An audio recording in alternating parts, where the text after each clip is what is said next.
بەڵە گوڵ با خۆی جگە لەوەی بابەتی کشانەوە هێزەکانی ئەمریکا و پرسی کۆتایهێنانی ئەرکی هاوپەیمانی نێودەوڵەتی کە هێزەکانی ئەمریکا ینی زۆرینەیەکی ڕاها پێکدێن لەنێو هاوپەیمانی نێودەوڵەتی لە عێراق و سووریا. بابەتی دیکەشەیە یاسای حەشدی شعبی کە خۆتان نەزان لە ماوەی ڕابردوو ئەمریکا زۆر دژی بوواتە هەموو هەوڵێکی هەوڵی داوە کاریگەری خۆی بەرامبەر بە حکوومەتی محەممەد شاه سوودانی بەکاربهێنێ کە بە هیچ شێوەیەک ڕێگە بە دەرکردنی ئەو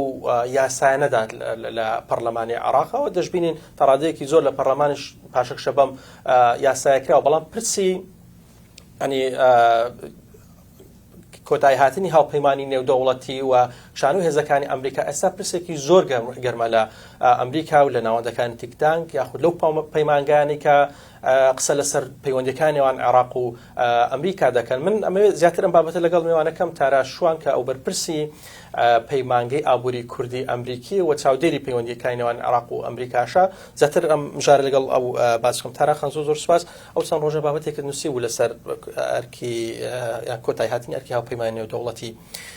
باش ئەمە بەپێی ڕێکەوتنە ئەو بەپێی ئەو ڕێکەوتنێکە ساڵان ڕابردوو کراوە یاخۆت چوای کرد ئەمریکا ئێستا بیر لە جێگۆڕکەی هێزەکانی بکاتەوە لە عێراق؟ زۆر سپاس بۆ بەڕێزت و هەروە سپاس بۆ ئەم میوانداریە و بۆ بینەرانی کوردستان 24.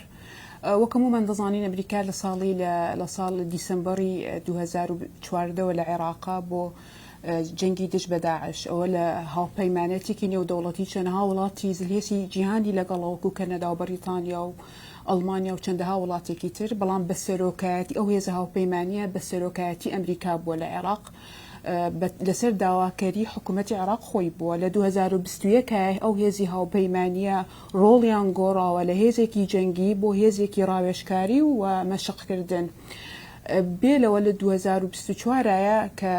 بە وەفدی عێراقی لە واشنگتن بوون بەرپرسی با بڵێن اتفاقەیەکی ئەمنی کرا نێوان عێراق و واشنگتنە لەسەر ئەوەی ئەو هێزە ئەمریکانەی کە ماون لە عێراق بە چی ڕۆڵێک لە عێراق بمێنن. ئەو کارۆ کاتە بڕیار درا کە هێزە ئەمریکەکان دوو فەیس با بڵێن دوو ستیجان هەبێ بۆ کشانەوە لە عێراقایە و هێزەکانیان لەم ماوەی چەند ساڵی ڕابردوو بەردەوام برە کەمبوونەوە بوون، ینی کەمتریان کردوتەوە لە عێراقا لە هەندێکی بیسی محدد ماونەتەوە لە عێراقایە. ئەو دوو فەیسی کە دانرا لە 2024 دەبوو سپتەمبەری 2025 ئەو فەیسی یەکەمی دەستپێکا و سپتەمبەری 2026 بە تەواوەتی ئەو هێزانە لە عێراق نەبێنن. بەڵام ئەو شتێکی ئێمە دەیبینین ئێستاکە بۆچوونەکان زۆر جیاوازن لەلایەنی حکوومەتی عێراق و هەروەها لە ناو خودی واشنگتن خۆی شایە. بۆ نمونە ئێمە دەبینین کە ئیدارەی ئەمریکی کە ئیدارەی ئەمریکی گۆڕا لە واشنگتن لە جانیوەریایە بۆ چوونی سەرۆک ترامپ بۆ چوونێکی جیاوازە لەگەڵ هەموو سەرۆکانی پێشووتر کە هەبووە. سەرۆک ترامپێکێکە لەو کەسانی کە پێش ئەوەی ببێتە سەرۆک لە ئەمریکا کە قسە کراوە لەگەڵی وچەتی من قەت لەگەڵەوە بۆ چوونە نەبوومە کە ئەم جەنگەی عێراق و ئەفغانستان بکرێ. دەبینین نەک هەر لە عێراقا دەبینین لە ئەفغانستانە کاتی جۆ بایدنش لە پڕێکە جۆ بایدن پڕیاریدا کە هێزەکانیان لە ئەفغانستان دەمێنێ. بێگومان عێراق موقعی عێراق زۆرتر استراتیژی ترە بۆ ئەمریکا لە 2023 ئینڤستی کردووە، یعنی بە هەموو شێوەیەک لە عێراق ماوەتەوە. ئەمریکا زۆر فۆکەسی لەسەر عێراق هەیە. ئێستا هەڵوێستی دۆناڵد ترامپ چیە لەسەر هێزەکان بوونی هێزەکانیان لە دۆناڵد ترامپ وەکو بۆ هەموو کەسێک ڕوونە بە عمقی سیاسی تەعامل ناکە لەگەڵ کێشەکانە بە بۆچوونی ئەو بە عمقێکی با بڵێن بۆ نمونە پەیوەندی ئابووری و بزنس لەگەڵ هەموو وڵاتێکایە. بەڵام لە هەمان کاتایە ئەم جۆرە کێشانە کێشەیەکی استراتیژی گرنگن. ئەگەر ئەو بۆچوونێکشی هەبێت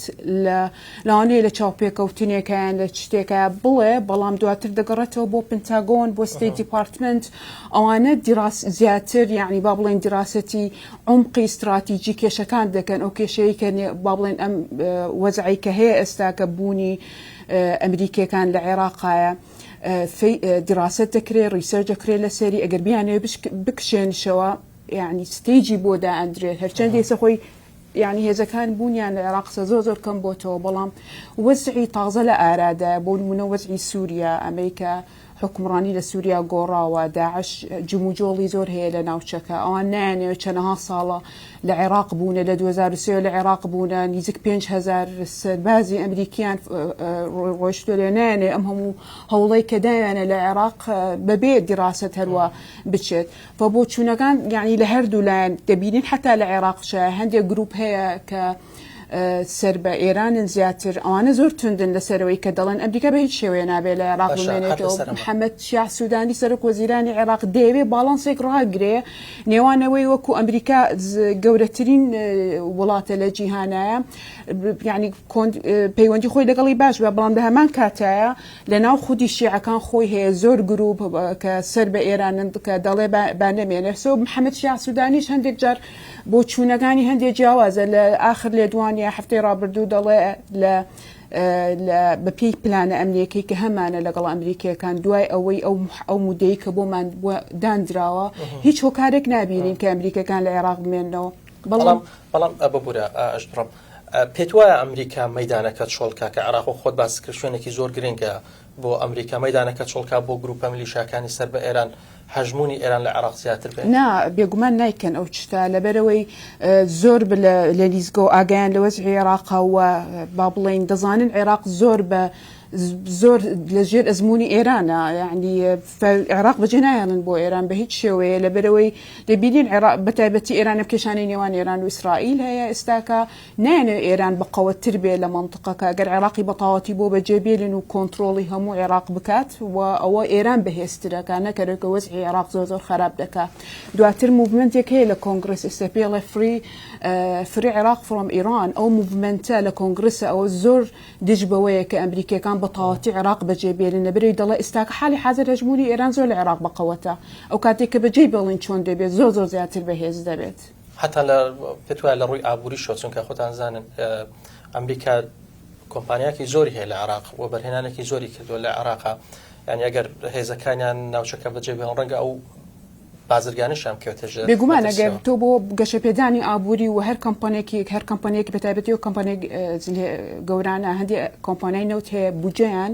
بەقەت بودجەی یعنی وڵاتێکە سۆ ئەو کۆمپانیانە ناچن ئینڤستکەن لە وڵاتێ بزان سکیورتی زۆر خراپە ئەگەر ئەمریکەکان بەتاواتی لە عێراق بکشێنەوە لەگەڵ ئەم وەزعی ئێستاکە ئەم سراعی نێوان ئیسرائیل و ئێران ئەم وەزع تازەی لە سووریا دەست پێکا داعش هەموو جارێ لە شوێنێکی یعنی لێدوان هەیە کە خۆیان بەهێزەکەنەوە دەیانێت کۆنتترۆڵی بکەن ئەم هەموو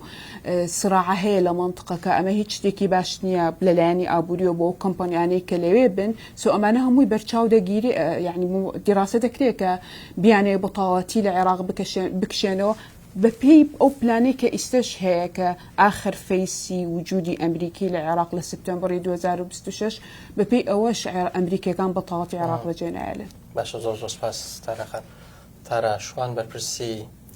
پەیمانگەی ئەمریکی کوردی ئابووری زۆر سپاس.